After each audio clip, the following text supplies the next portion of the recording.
you want the best fan-made content for this Premier League season? Bringing that real fan experience. Want to see some crazy? Wherever you are in the world, bringing you the latest opinions and fan reactions. Back again. Welcome to FanPark Live. Brand new shows every week. UFF are going hard this year, you know. So make sure you lock in. Come on!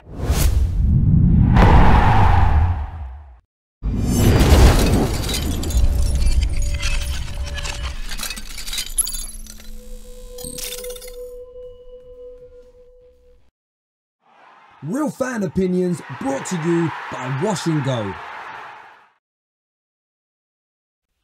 Yo, what's good, people? Long time no see. You're your boy Chris Kane here on FanPark Live. I'm joined with my fellow hosts today. Got HH in the building. I can't lie to you.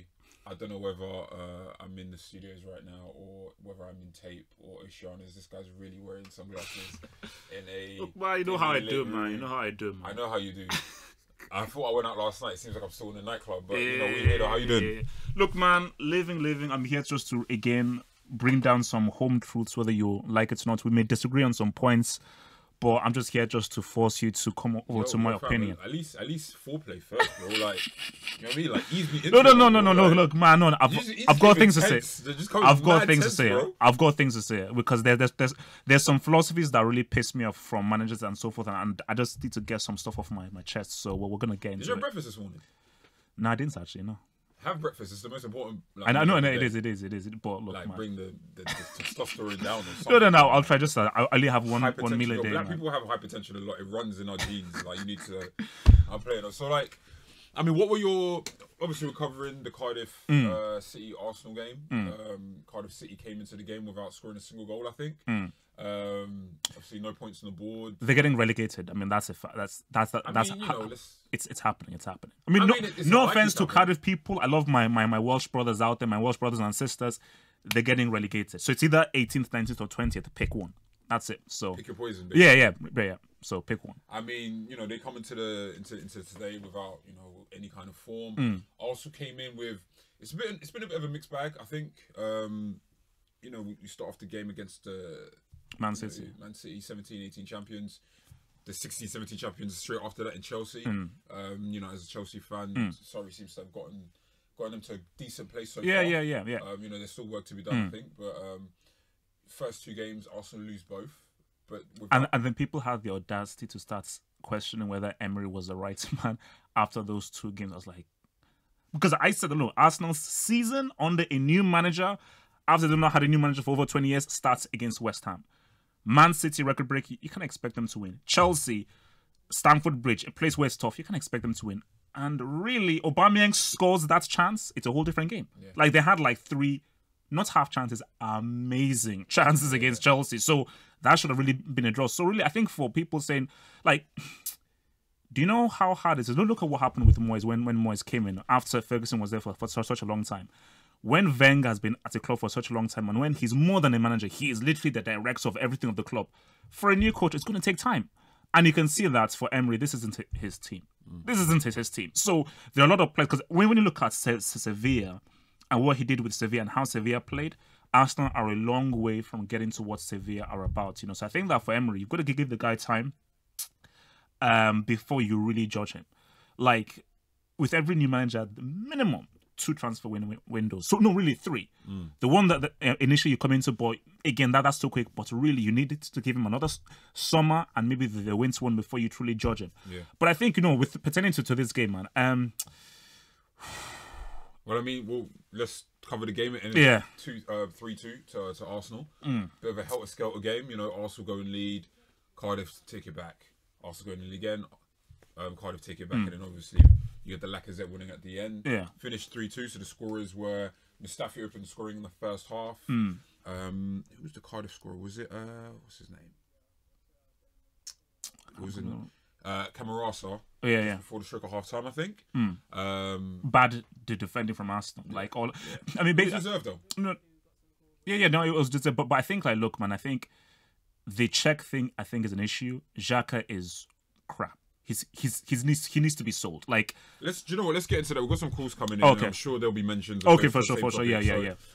Just for those that want to call, that don't know the number, 0203 606 0315. Make sure you get your calls in today, whether you're a Cardiff City fan, Arsenal fan, whatever fan. Hey, what's good? You're on FanPark Live. You're talking to Chris Kane and my man HH here. What are your thoughts? What's your name? What are your thoughts? My name is Yash, Arsenal fan. Nice to meet you guys. Nice to meet you too, bro. I thought it was a bit of a mixed game, but what Emery's done tactically since he's come in is impressive. Oh yeah, so be specific. What has been impressive for you? So Emery's preferred style of formation is a 4-3-3, and one of the systems he implements is he allows the wingers to drift in. Yeah. So those players that can suit a centre forward role, they get the chance to have pops of goal, and it allows the fullbacks to bomb up forward, creating a 5-man attack. And he's managed to implement that in the 4-2-3-1 system by having the wide midfielders drift in like Aubameyang did for his goal and have the fullbacks in support. But the one thing I don't like about the system is his use of fullbacks. He's using them as wing backs, and that's leaving two defenders at the back exposed. Xhaka isn't given enough protection, and Guendouzi's still young. He's not learning from Xhaka more than he needs to. So I think a system that would better suit them is a 3-4-3, because having that extra man behind, it helps building from the back. It also allows the fullbacks to bomb up forward whilst having that defensive cover at the same time. I just want to go back on that. So my thing is I understand this whole thing about having both fullbacks up. I think that works in two different scenarios, personally speaking. I think when you're playing a 4-3-3, you assume that you're playing with one holding midfielder with two central midfielders supporting the forwards and the attacking play, right? Theoretically speaking, you should always have a cover of 3 players: your 2 centre backs and your central defensive midfielder. Yeah, your DM. Yeah, your DM, right? So you can afford to have both fullbacks give you width high up the pitch. Alternatively, what you can do is, as you're attacking down one side, you actually ask the fullback on the opposite side to drift in. So then you always have 3-man cover in that side, because when a team is in this defensive phase, they're not going to leave 1 or 2 men up front. So theoretically speaking, by always having 3 players giving you coverage, you should always have a 3v2 overload in defensive transition. So as long as you press well, as long as you force the mistakes, so there's not a quality of long pass after the opposition have won the ball back, and then you've got a situation where you've got 2 strikers attacking Mustafi and Socrates all the time, I think you can get away with playing fullbacks aggressively. I think sometimes the idea could be correct. It's all about the execution, and there's a lot of principles and stuff that you shouldn't expect Arsenal to be particularly adept at this stage of the season. Thank you for your call, bro. Thank you for your call. Yeah, Bob. Like the thing with a back three is that you need 3 very strong, intelligent defenders that know what they're doing. I think Socrates is a very solid defender. Mustafi isn't, and I'm not sure whether you can really trust Mustafi in a 3. I think if a 4. When you're a new manager in a new team, that's the safest way to go. And maybe in training, Emery's working with a 3. Because remember with Conte, when they won the league, maybe he was working on a 3 during training and was like, you know what, I'm not going to implement it yet. Okay, let's go 5, 6, 7 games. You know what, this is the best time to implement it. So maybe Emery is slowly walking to it. I don't think a 3's on the horizon, only because I think that we just don't have the personnel for it, if I'm being completely honest. Not like Mustafi and people. Yeah, like I just don't think it's likely to see it from him. I don't think it's a formation that we've seen him use. I don't think it makes use of the midfield in the way that I'd imagine him to want to use the midfield, because and then if you're playing 4 across the middle, you know 2 of them are going to be wide players immediately. So that leaves you with 2 central midfielders and then 3 forwards. I think Emery would want to play with more going forward. I think it's just as simple as this. You either get one of the fullbacks to tuck in when you're attacking down one side, or you just ask your holding midfielders just to sit alongside your centre backs. So not even alongside it. It's just a case of, if play breaks up in the midfield area or further up the pitch, and then opposition attack quickly. You should have 3 players immediately behind the ball, and you'd hope that as soon as because it's all about transition. As soon as you lose the ball, your team should be pressing, even if they don't regain the ball in that area. Yeah. Let's say you're shooting on this area, even if you don't get the ball over there, you're forcing a misaccurate pass. Yeah. But just pressure. By just applying pressure and then forcing them down one side. If you get the next call in. What's good? You're on FanPark Live. You were here with Chris Kane and HH. What's your name and what are your thoughts on the game, bro? Right there. I'm Stephen. I support Arsenal, and basically wanted to talk about how good offensively and defensively we really were, to be honest. Defensively? Hey, let him land, bro.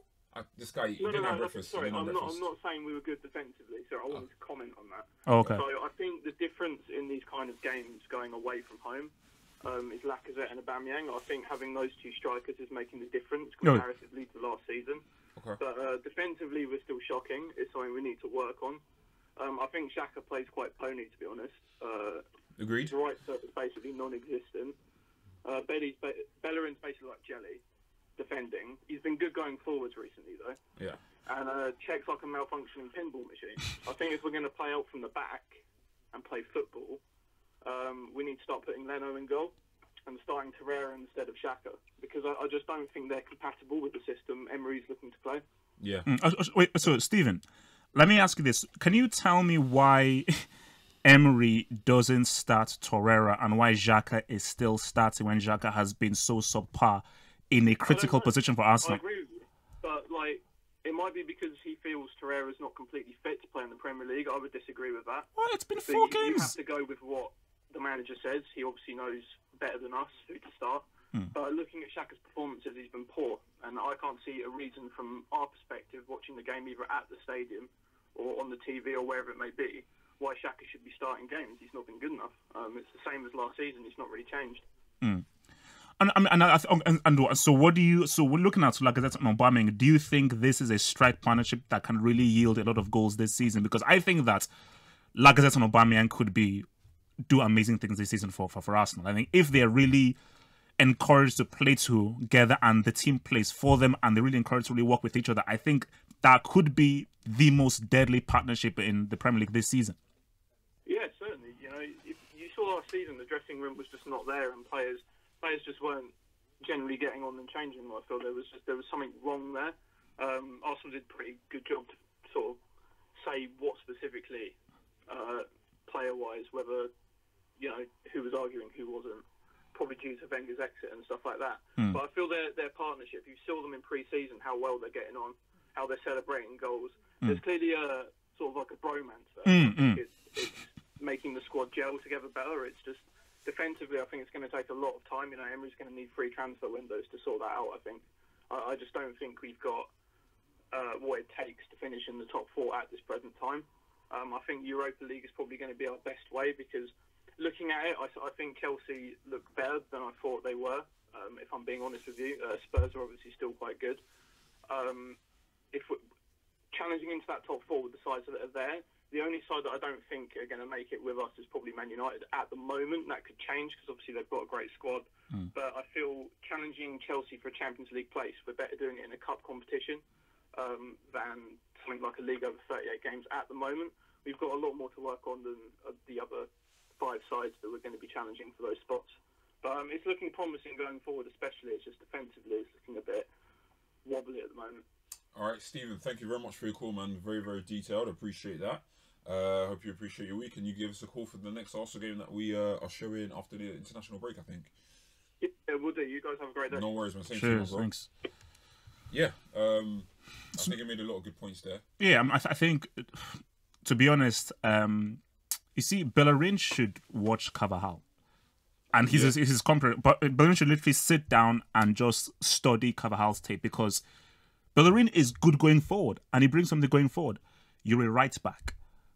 The first port of call for a right back is your defensive duty. People say that, this the thing is that sometimes I wonder, when fans talk about this whole, this is your job, I'm like, it is his job. Wait, I need to be careful with my wording here because I don't want to sound patronising. But I'm like, do you actually just watch football? Do you play football? And what level do you play? Do you play 11-a-side? Do you play 5-a-side? Because people don't seem to understand there's this thing of transition is a big thing in football, because you're asking football players to go from a mentality of making the pitch as big as possible to making it as small as possible, like that, across 120 yard in length, 70 odd yards in width football pitch.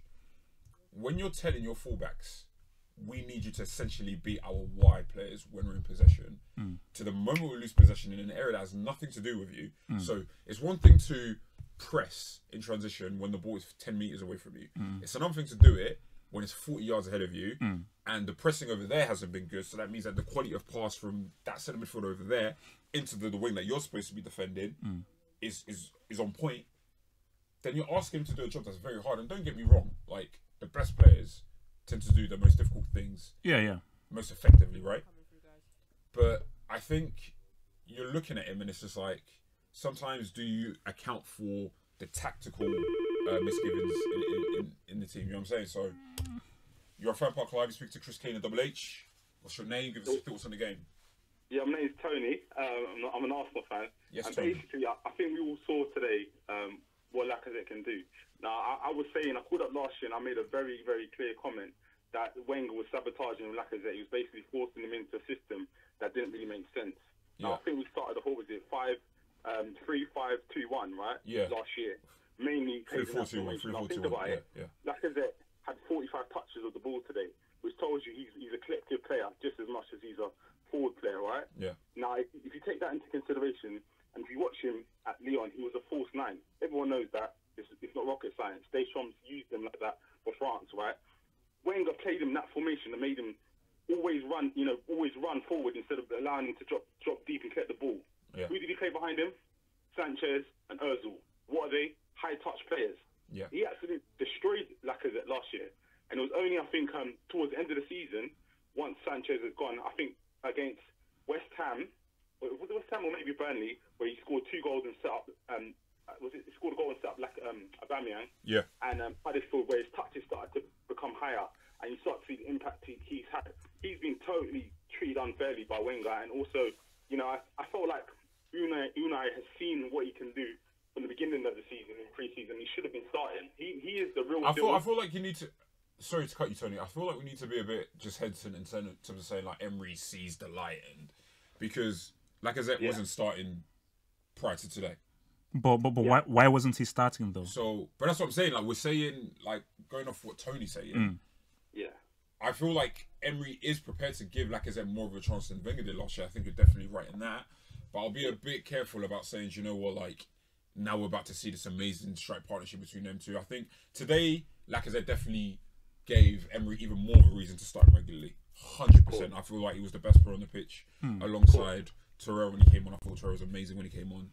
But no, but he has not. I think not. Like it's not even more of a reason. He has to start. Like there is no argument for playing Aubameyang by himself.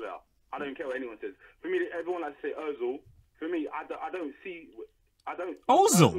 He's a great technical player. That's what he's actually saying. He didn't say Ozil. Ozil is not someone who takes over games. He's not someone who imposes his will on the opposition. And to me, that's what I saw in Lacazette today. Anyway, go on. Sorry. Yeah. Listen, man. Thank you for your call, man. That's great points being made. I mean, let's have a bit of a conversation about Aubameyang and Lacazette, because prior to the show starting, we were talking about you'd like to see teams, generally speaking, start two with strikers, 2 central forwards. And I was making the case that with the changes the game has seen, we're not going to see, or we're not going to see the kind of strike partnerships that we saw back in the day, where it was out and out strikers. I feel like in terms of the tactical adjustments that you have to make, it means that unless you've got forwards that can do a variety of things, which Lacazette can do. No, because my point is this: is that you're always going to have a risk. There's a risk. If you're midfield heavy and you play with a lone striker, you may not really have that full attacking thrust, and your central defenders will have an easier time playing with one striker, but you dominate the midfield. You play with 2 strikers, you sacrifice the midfield. Your midfield has to now work even harder. Your striker has to now track back. But tell me, if I'm a central defender and I've got to deal with 2 strikers, that is far more problematic than just 1 striker. You say that, but we know now that there are just as many teams playing with 3 central defenders as there are 2. So many teams now are playing with 5 at the back or 3 at the back, so not someone in the Premier League. Still. Right? So I'm telling you now, as a centre forward, or as a centre back, it's not so much, I have to deal with 2.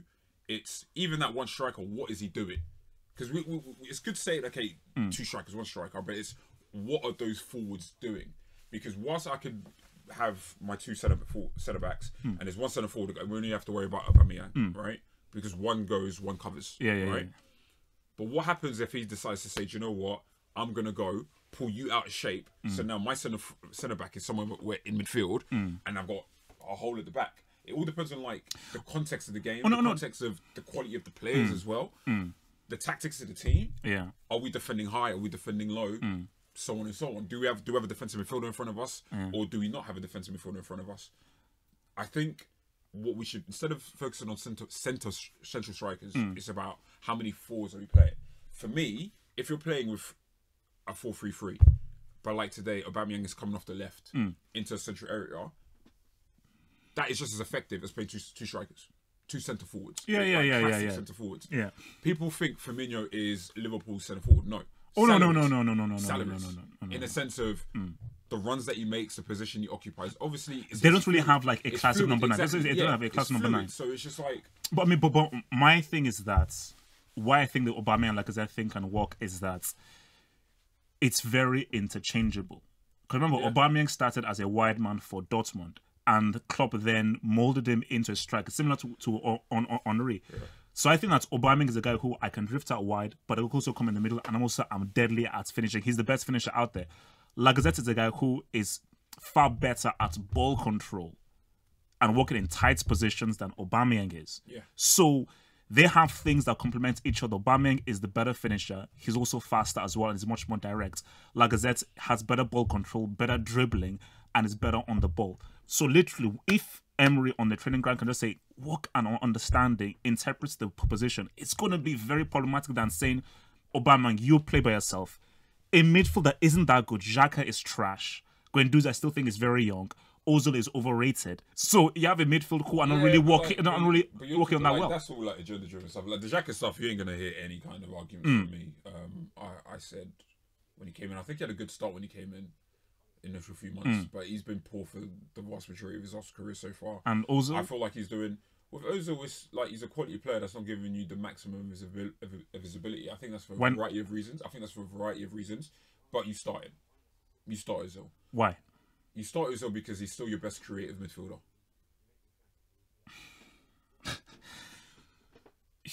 Okay, so, we'll get back onto that. You're on FanPark Live. You speak to Chris Kane and Double H. What's your name or what are your thoughts on the game? My name's Rohil. I'm an Arsenal fan. And What's your name? That was a bit fast, bro. What's your name? Rohil. Rohil. Nice to meet you, Rohil. Talk to us. I'm glad with the result. Yeah, another fine in away win. Like, we've not really good in away wins, are we? And I think Guendouzi had a good game. Torreira was a game changer as soon as he came on with the assist. Definitely. And I think the way we played with Aubameyang on the left and Lacazette at the top, I think that works. And I don't know, I wanted to see Mkhitaryan today, but it didn't happen. Okay. What are your thoughts on Ozil? Because me and him are about to get into it. What do you think of his performances so far this season? Obviously, this game in particular. Watching the game, he had a few good dribbles and a few good passes, but he wasn't really a game changer. And I don't know. I think we're gonna have to wait till the end of the season to see like if he's like changing under Unai Emery, you know. Okay. All right. Well, listen, Rohil. So it's not going to happen. Rohil it didn't happening, man. I mean, what does Ozil really bring? I keep seeing this thing that he's world class. He's one of the best playmakers out there. Okay. What does this dude do? Right. I'm sorry, like this guy consistently disappears in big games. You cannot. He is the most untrustworthy guy in big games. You're asking a question, right? What does he do? And he's the most untrustworthy guy. Yeah. Games. I've seen him perform in big games, even when we've not played well in particular seasons. When was the last time Ozil gave you a top performance in a big game for Arsenal, where you fully noticed him? There's definitely one I'm thinking. He definitely played well against one of the top teams last season on a couple of occasions. I have to think about it. There isn't one. Okay, I understand you have a point. Mm-hmm. I feel like you're way too intelligent to argue to an extreme to demonstrate your point. Okay. So let's not use the he's never ever played belt well. Let's not do that. Okay. If we want to get like really semantic, like get pedantic, I could get big games up. It's not an issue, but we're having a discussion. Okay, so, but you're asking a question. What does he do? The reason why he starts is at the end of the day in midfield, you need good midfielders that can win you the ball back. You need good midfielders that can dictate a game and create chances from deep areas. You need good midfielders that are able to give you penetration from the middle with their runs, good box-to-box midfielders. You also need good midfielders that are able to create chances from further up the pitch and also keep the ball moving in more condensed areas of the pitch where there's less time and less space. There is no midfielder at Arsenal currently that does that better than Mesut Ozil. Whether you believe his overall game is still matching up to the level he's rated at, that's another discussion, and I won't sit here and argue that he plays as well as his reputation demands of him. Like, he hasn't, and he hasn't done that in a long time for me. His last stretch of quality football, in my opinion, was the early parts of the 2016-2017 season. This is off the back of, like, when Arsenal beat Chelsea 3-0. Arsenal, at that point, were playing Alexis as number 9. He was playing in behind him. He was getting great goals. He was getting great assists. He was playing off, like, he was playing at the Mesut Ozil level for that stretch of games. That's the last time I could say, genuinely, that's the last time I saw a world-class player from him. He hasn't been that player for a while.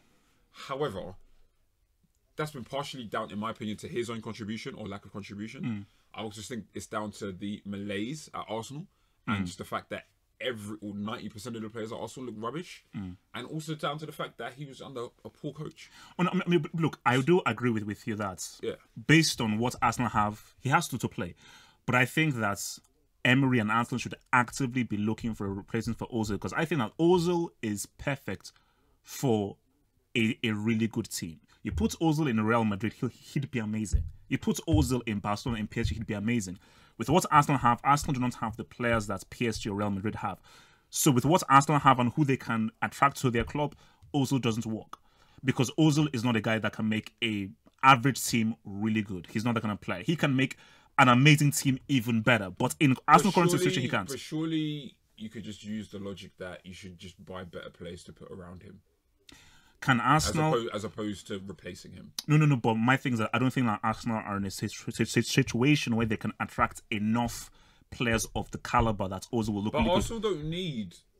Like, people talk about Arsenal like they need a revamp. Like, really and truly, in terms of the midfield areas, Arsenal need a better wide option. Need a better player from wide, in my opinion. They need a better central midfielder, a better defence. Hold on. In terms of accentuating Ozil's game, obviously, if you have a better centre back, then it helps Arsenal in general. But it doesn't do much to enhance Ozil's game. I think we definitely need at least one additional centre midfielder. I also feel like we definitely need an extra wide player of that calibre. That's only 2 players. Because I think with Torreira in there, that's a player that's... Like, you saw it today as soon as he came on. Like, they're on a similar wavelength. You've got Aubameyang. You've also got Ozil involved in that. You add another wide player. You add another central midfielder, like a better box-to-box player, in my opinion. Then at that point, then there's no excuse on Ozil, he needs great players around him. No, because you have the unit, you have the midfield unit, and you have the attacking unit that basically does everything that you require your number 10 to perform at that level. I think with Ozil, it's a thing of, listen, man, I wouldn't argue he's a world-class player. I think you have to be world-class, you have to be performing at a top level. Consistently. Consistently. He hasn't done that in a while. When I talk about players like Christian Eriksen, for me being on a similar, if not superior level to him, I mean that. Because even though I wouldn't say Eriksen has more ability, he's performed better. Yeah. Oh, yeah. Fair. But I feel like it's just a case of it being scapegoated. If you look at the problems that Arsenal have at the moment, we could definitely deal with better individuals, in particular in defence. Like, for me, you replace the goalkeeper, you replace the 2. Like, those 3 positions are the most pressing positions for Arsenal. Replace those 3 and you're in a good position. I think Guendouzi's done enough. You think Guendouzi, I mean, should he be starting for Arsenal? No. But I feel like he's performed at a level, like, he's played very good games against Manchester City, Chelsea, West Ham. Oh, no, fair enough. I think it's... In his debut season. No, true. At 19.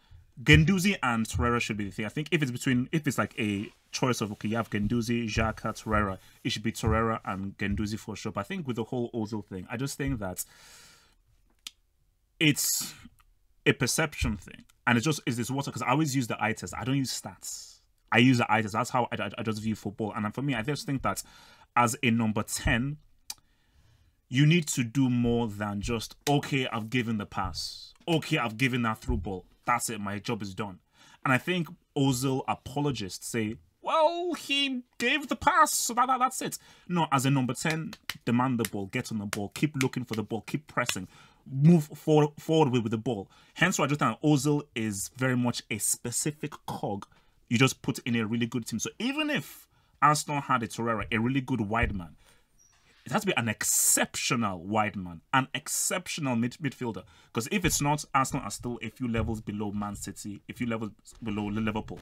So even if they got that wide man and that midfielder, I still think that they're still considerably a few levels below Liverpool and Man City. So when they do play Liverpool or Man City, Ozil again will get found out. We just have one more call that will end the show on. Hopefully the call come through any second now. This guy's promising me things. You know what I'm saying? Like promising me things. It's not coming up, bro. Okay, hold on.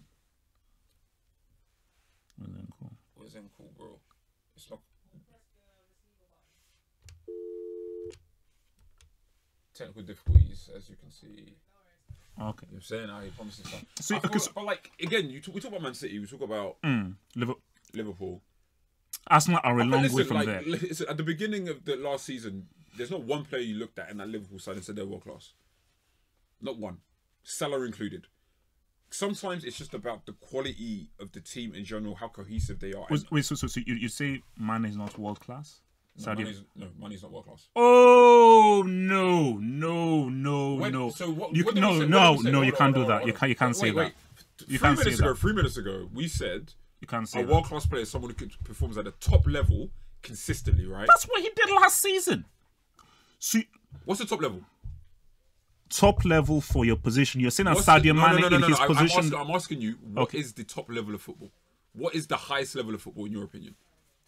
Well, international football or Champions League or in Europe. We'll get back to this. Hold on. You're on FanPark Live. You're speaking to Chris Kane and Double H. Talk to us. What's your name and what are your thoughts on the game? Hey, what's going on, guys? It's Devin in Atlanta. Oh, Devin, my guy, man. We back, man. We back. We in here. How you been? Hey, man, it's 3 points, man. I can't complain. You know, I got my buddy in town from joe.co.uk. My boy Will Lavin is staying with me for a couple of weeks, so I'm excited about that. So no worries, that's a good look. We got to watch the match this morning, so I'm excited about that. You know, we taking 3 points in a time like this, we're in a transition phase. We know that. There's a amount of sense, a amount of logic and patience. And So Devin, if Arsenal didn't come top 4 this season, would you say it would be a failure for Emery? If they don't make top 4 this season? No, because I've said all along, it's 3 windows, man. I mean, next season is really the season to judge them on. There's still players that are getting, I said this last week with Terry, there's a lot of square peg and round hole in this squad. We see it all the time. We're still tinkering. Emery's still trying to fix, a team to his liking, to his fit, to his 4-3-3 preferred style. We're still playing this mutant version of a 4-3-3 where, the best number 10 in the world, in my opinion, and I'll get slated for that. I know I will. I love Mesut Ozil. Oh, no. In the world. Best one. But that's crazy. No, that's crazy. Let him land. Hey, it's fine. It's fine. He set up that second goal today with the flick to Laka, or with the pass to Laka flick to Aubameyang. I just think that when he clicks with those 2 forwards, you're going to see Arsenal take points. And we're in this point now where we can get this run. This is 3 points that we had to get. Last week was 3 points that we had to get. And if it's a little bit difficult, it's a little bit difficult. The problem with me is the defense and the goalkeeping. I mean, we've given up 8 goals in 4 matches. That's unacceptable. Yeah. We need, and we spent $20 million. We spent $20 million on a keeper with limited resources that we're not playing. And it's not like he's a kid. He's 26 years old. Yeah. Play Burnley, please. I hear you, man. And if Hector Bellerin is going to be a right mid or a right winger, then do it. But you've got a world-class player in Stefan Lichtsteiner. You've got a player in Torreira that has to play. Everybody calls Ozil a passenger. Granit Xhaka is the biggest passenger I have ever seen. What does he do? What position does he play? Help me, please. £35 million for what? For what? A yellow card. That's it. Help me. No.